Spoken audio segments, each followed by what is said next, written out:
এই মুহূর্তে the news বাংলার হট সিট ছেড়ে একেবারে মুর্শিদাবাদের মাটিতে ট্রেনে ওই প্রতিবাদিনীর কাহিনী আমি আপনাদের অনেকবার দেখেছি, কিভাবে একেবারে নিজের প্রতি অপমানের বদলা নিতে একেবারে থাপ্পড় মেরে দিয়েছিল যে অন্যায় করেছিল তার গালে, এবং এই থাপ্পড়টা আরো অনেকের গালেই যে পড়েছে সেটা আপনারা বুঝতেই পেরেছিলেন। এবং সেই মেয়েটির জন্য পুলিশ পাহারা বসেছে, এবং সেখানে আজকে এসেছিলেন সিংহবাহিনীর দেবদত্ত মাঝি। দেবদত্ত, আপনি তো ঘুরে দেখলেন, এলাকার পরিস্থিতিও দেখলেন যে কয়েকটা থাপ্পড়ের ফলাফল কি হতে পারে। একটা মেয়ে তার পরিবার বাড়ি থেকে বেরোতে পারছে না, তো দেখে কি মনে হলো, কি পরিস্থিতি এখন কাটছে? প্রথমত মেয়েটার বাড়ির লোককে এবং মেয়েটাকে আমি ধন্যবাদ এবং সংগ্রামী অভিনন্দন জানাবো। যেভাবে সে তার সাথে যে অসভ্যতামি করলো, নির্দ্বিধায় সাহসের সাথে প্রতিবাদ করলো এবং চর মারলো। আমরা সাধারণত আজকাল এটা দেখতে পাই না, ব্যতিক্রম ঘটনা। তো আমরা আজকে কলকাতা থেকে এত দূরে এসে এই মেয়েটার বাড়িতে এই জন্য ভিজিট করলাম যে তার পরিবারের পাশে দাঁড়ানোর জন্য। স্থানীয় মানে লোকাল থেকে আমার কাছে খবর যায় তারা নাকি বাড়ি থেকে বেরোতে পারছে না, পুলিশ প্রোটেকশন দিয়েছে এবং তার পড়াশোনায় খুব ক্ষতি হচ্ছে। তো এরকম একটা মেধাবী মেয়ে, মেধাবী ইন দ্য সেন্স এত সাহস যার, তার পাশে দাঁড়ানোটা আমাদের সকলের কর্তব্য। তো আজকে কলকাতা থেকে আমরা সকলে মেয়েটার বাড়ি ভিজিট করি, মেয়েটার সাথে দেখা করি এবং তার যখন জানতে পারি যে তার পড়াশোনাতে অসুবিধা হচ্ছে, পরীক্ষাও দিতে পারলো না, কলেজে যেতে অসুবিধা, তো আমরা তার বাড়ির লোককে এবং মেয়েটাকে একটা প্রপোজাল দিই, আশ্বাস দিই যে তার যদি কখনো পড়াশোনা কলকাতায় থেকে করতে ইচ্ছা করে, পরিস্থিতি যদি এরকম তৈরি হয়, তাহলে সে যদি কলকাতায় থেকে কলকাতার কোনো কলেজ থেকে পড়াশোনা করতে চায়, তার জন্য আমাদের দরজা খোলা এবং সে নিরাপত্তার সাথে মানে with full security and safety সে কলকাতায় থাকবে এবং পড়াশোনা করবে, এরকম আমরা তার পরিবারকে এবং তাকে এই বার্তা দিয়ে এসেছি। দেবদত্তা, মেয়েটির সঙ্গে তো কথা হলো, মানে এরকম সাহসী মেয়ে খুব সচরাচর কম দেখা যায়, কি বলবেন? তো একদম কম দেখা যায়। আর আমি তো বিশেষ করে খানিকটা এরকমই কাজ করি, যেই আমাদের যে সনাতনী মেয়েদের লাভ জিহাদের ফাঁসিয়ে তাদেরকে তুলে নিয়ে চলে যায়, আমি এরকম মেয়েদেরই ফিরত আনি।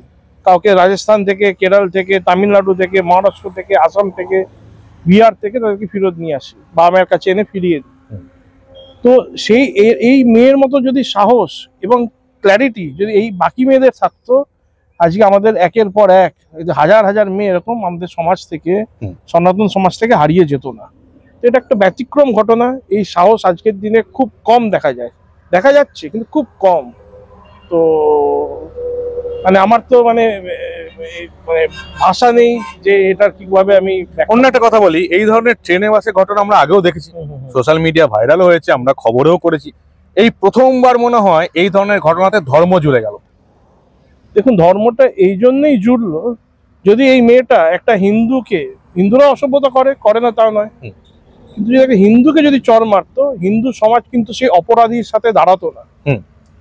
আজকে শুধুমাত্র সে এই যে অপরাধটা করেছে, সে একজন মুসলিম, তার সঙ্গে তার পাশে পুরো মুসলিম সমাজ এবং শেকুমাকুরা দাঁড়িয়ে পড়েছে। ঠিক যেভাবে আমরা দেখতে পেয়েছি সে আফজাল গুরুকে যখন ফাঁসি দেওয়া হয়েছিল মনে পড়ে, তারপর ইয়াকুব মেননকে যখন ফাঁসি দেওয়া হয়েছিল মনে পড়ে, লক্ষ লক্ষ লোক তার সে ফাঁসির সংবাদ শুনে টুপি আর দাড়িওয়ালারা রাস্তা জাম করেছিল। যখন ওসামা বিন লাদেনকে আবতাবাদে আমেরিকার সৈন্য গিয়ে তাকে মেরেছিল আমাদের ধর্মতলার মুখে, সেই ইমাম বরকতি যখন হারিয়ে গেছে, সে তার জানাজা নামাজ পড়েছিল।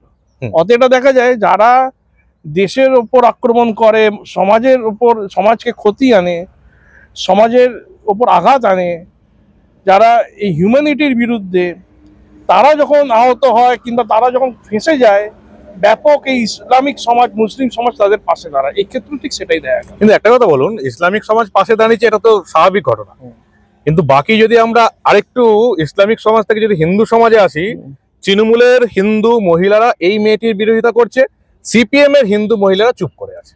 যারা আরজি করে প্রতিবাদ আন্দোলন করেছিল সবার মুখে কুলুপ।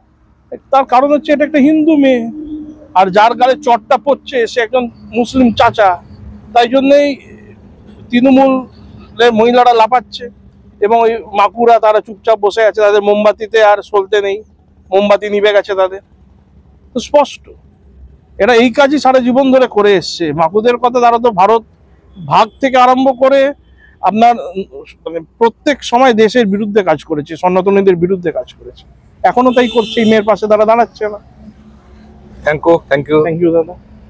কথা বলছিলাম সিংহ বাহিনীর দেবদত্ত মাঝির সঙ্গে, এবং আমি আপনাদের কথা দিলাম ওনাকে আমি আমাদের স্টুডিওতে আরো একবার আনবো, এবং সেখানে আপনাদের আমি দেখাবো যে কিভাবে দেবদত্ত মাঝির মতন মানুষরা এই পশ্চিমবঙ্গের লাভ জিহাদের বিরুদ্ধে কাজ করছে। এবং শুধু তাই নয়, পশ্চিমবঙ্গের প্রান্তর ছাড়িয়ে ভারতবর্ষের বিভিন্ন রাজ্যে এই বাংলার যে সমস্ত মেয়েরা লাভ জিহাদের শিকার হয়ে অন্য রাজ্যে চলে যাচ্ছে, তাদেরকেও কিভাবে একেবারে কোনো দেশের গোয়েন্দা সংস্থার মতন সেই সব মেয়েদের ফিরিয়ে আনার চেষ্টা করছে, এই লড়াইয়ের ইতিহাসও আমি আপনাদের সঙ্গে তুলে ধরবো।